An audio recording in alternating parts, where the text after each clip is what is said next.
Hey guys, welcome back to the channel. So today we have another what's inside teardown video, and what we're going to be tearing into today is going to be this HVAC motor door actuator for a Acura. Now this is going to be a pretty quick and easy simple teardown because there's not many parts involved to this. Plus this one is partially broken and I'll explain it in the video. But let's go ahead and get into this, guys. But before we do, if you guys haven't subscribed to the channel, hit the subscribe button down below, smash that like button because it definitely helps out the channel. And without any further ado, let's go ahead and tear into this thing. So we are going to be tearing down this motor door actuator. Now what this is and what it does, when you change the mode settings on your HVAC system, guys, in your car, which is your heater or your air conditioner, and let's say you want to switch it from face to feet or to the windshield, this is what does the switching. There's a motor and a bunch of gears that I assume are going to be in here, and they in turn turn this mechanism here, which is attached to a arm on the blower motor box assembly of this vehicle, and it'll just basically change the different modes on there. Now in order to start tearing this apart, there should typically be some tabs here. They're almost kind of like little fingers. Unfortunately, most of them are broken off. You will see one of them here is still existent. It's like a little tab. It's partially broken, but the other ones have broken over time. This is the way I got this out of there. I don't know if someone's been in here before or if it just broke over time because the plastic got hot and cracked, but either way we're gonna go ahead and crack into this today. Now the main tool we're gonna need for this is just going to be a flathead pocket screwdriver like this one here, and let's go ahead and tear into this. Where I'm going to begin on this is if you had those little fingers that were still here, guys, let me see if I can find the one that has the finger. You guys can see partial fingers here. What you're going to want to do is just get in there and lift up on the tab and pull up on them and then try to wedge it outward. Now this one, most of them are broken. This will open up pretty easily. I'm going to take the flat end here and stick it in between the two housing halves, which is right here. I see a little opening, and we're just going to gently pry this open. Now that we have it pried open, the first thing that we're gonna do is remove this, because I assume that this is not gonna want to stay on there and have the half come off. So we're gonna take our little arm, move it to the side, and we're gonna work around our openings here. As we see openings, we're just gonna work our way around, and we're just simply going to crack our case in two. Now this is a clamshell design, that's what these are, and just to kind of show you guys, you see this is one of those little fingers. Typically this will be like a little squared off portion, and it'll be like a little clip that'll have some resistance, and it's supposed to clip onto these little fingers here, and that's what's broken. But either way, we are inside our unit, and this is actually a pretty cool design. It's a bunch of gears with a motor. So our motor assembly is right here. We have our gears. Now these are reduction gears. You're taking a big to a small, so there's some torque behind this guy. And down here you can see we have a circuit board and we have a connector. Now just as I kind of assumed, because those plastic tabs are broken, guys, someone's been in here before and I can already see what they did. But in order to show that, let's go ahead and tear into this. So you have your motor that has a plastic worm gear attached to it that'll spin these motors, and it'll basically keep moving until here on the board it reaches a certain contact point where it'll basically tell it to stop, saying it's in the correct mode. These are real basic and real easy to understand.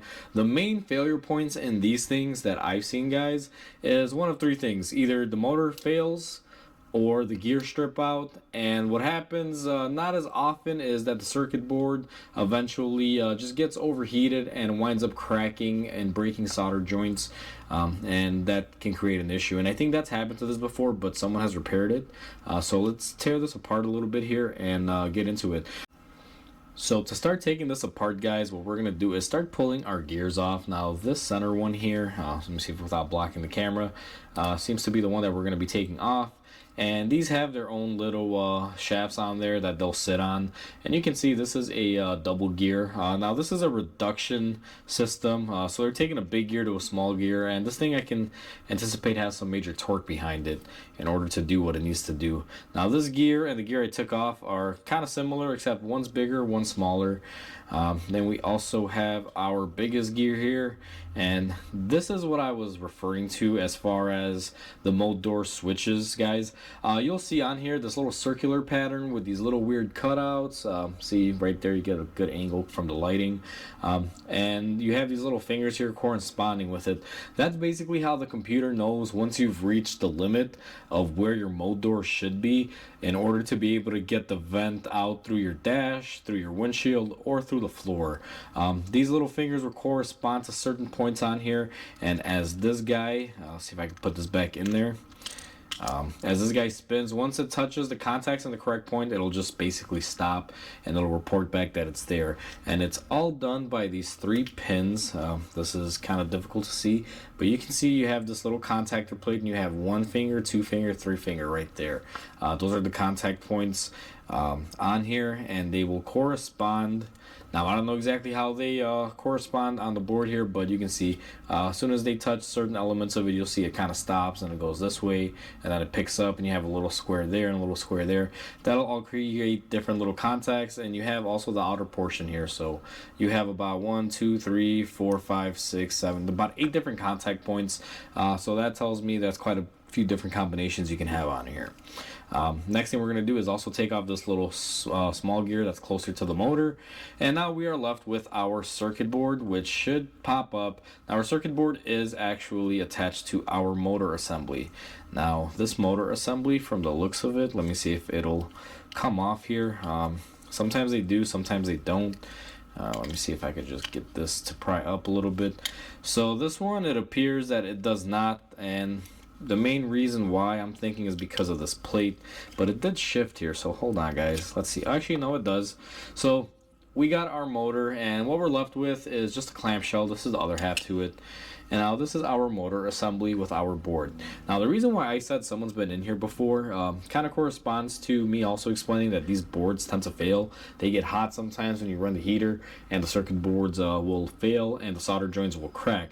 Now I don't know how well you guys can see it here, but you can tell this up here, and I'll use my little screwdriver as a pointer. These are all factory solder joints. They're nice and clean. You can usually tell right there. See how factory joints are. Even up here. So from this point here to about up here, it's all factory. And right here, it looks like our motor lead wires, where our motor would hook up to our board.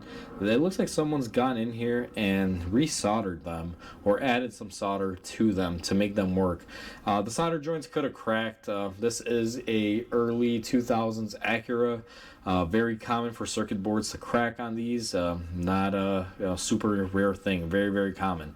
So it looks like someone that had some knowledge went in there. Now this could have been a dealer tech, or just one of the previous owners of this car, or even current owner, and they could have gotten in there and spruced it up a little bit. So that has definitely been touched. And the way this works here, guys, we have our connector that goes to the car, and you'll have like your power and your ground inputs and your signals, and the motor will basically drive itself. Now these are pretty basic. This one, I can tell you right now, isn't really that fancy. You basically have a power and a ground coming in from your connector, going through the wires of the motors here. And what you also have here is a power cutoff that's somewhere on this board, that when it reaches a certain portion and it has to stop and it makes the correct contacts on this board, it basically cuts the power off. This I'm going to call a very basic system, a very dummy system. It's a lot of them that work this way. Even till this day, there's still quite a few that work on this principle. But it's a real basic, really easy system to, use. And I mean, that's pretty much all we have in this as far as parts. It's real easy. Now the pattern failure on these, or this one I should say, this motor simply failed. I went ahead and I shot power through this, and this motor just isn't moving. That's the reason why this one failed, guys, and that seems to be the majority of it. There could be maybe something going on with the board here, maybe something else cracked and is broken. However, me trying to go in here and repair this, I wouldn't recommend it, because sometimes you can't warranty work like this when you're working at a shop. However, if you are at home and this is your car and you have some knowledge, you can go ahead and spruce this up a little bit and save yourself the money by visiting a mechanic or buying a new part. But in reality, we are not going to be fixing this. This is going to be junk. As a matter of fact, when this video is done, I'm just going to cover all this and throw it out in my trash, because it's pretty much useless at this point. We got a new unit for the car that we're going to be replacing it with. Now, that's the internal workings of one of these. Most of them are particularly the same, guys, whether it's your mode door or your vent control or anything. They all similarly work this way. Now, modern cars can have about maybe 3 to 4 of these.